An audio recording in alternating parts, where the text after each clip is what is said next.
بسم الله الرحمن الرحيم. هل أتى على الإنسان حين من الدهر لم يكن شيئا مذكورا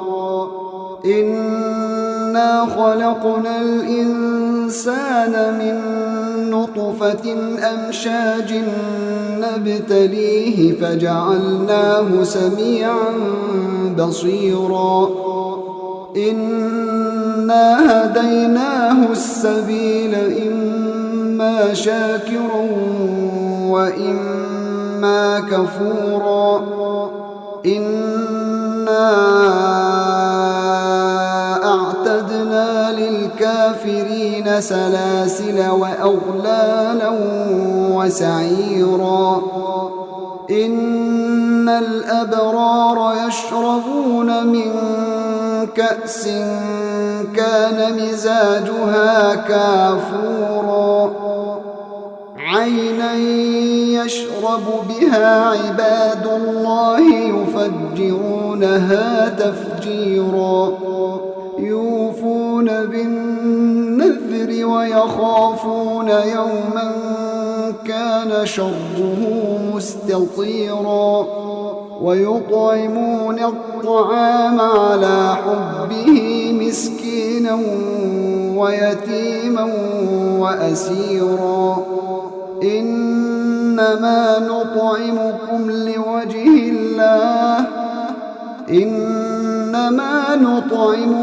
لوجه الله لا نريد منكم جزاء ولا شكورا إنا نخاف من ربنا يوما عبوسا قمطريرا فوقاهم الله شر ذلك اليوم ولقاهم نضرة وسرورا وجزاهم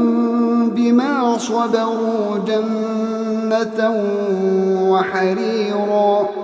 متكئين فيها على الأرائك لا يرون فيها شمسا ولا زمهريرا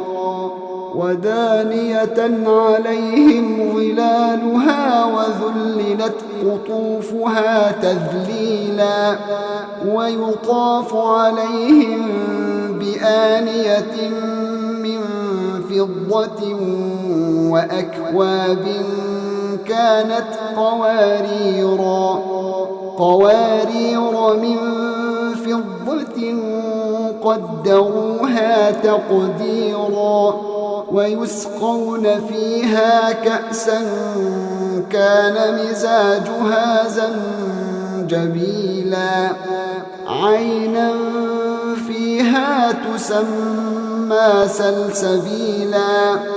ويطوف عليهم ولدان مخلدون إذا رأيتهم حسبتهم لؤلؤا منثورا وإذا رأيت ثم رأيت نعيما وملكا كبيرا عاليهم ثياب سندس خضر واستبرق وحلوا أساور من فضة وسقاهم ربهم شرابا طهورا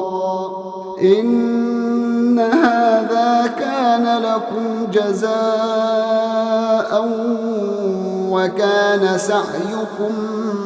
مشكورا إنا نحن نزلنا عليك القرآن تنزيلا فاصبر لحكم ربك ولا تطع منهم آثما أو كفورا واذكر اسم ربك بكرة وأصيلا ومن الليل فاسجد له وسبحه ليلا طويلا إن هؤلاء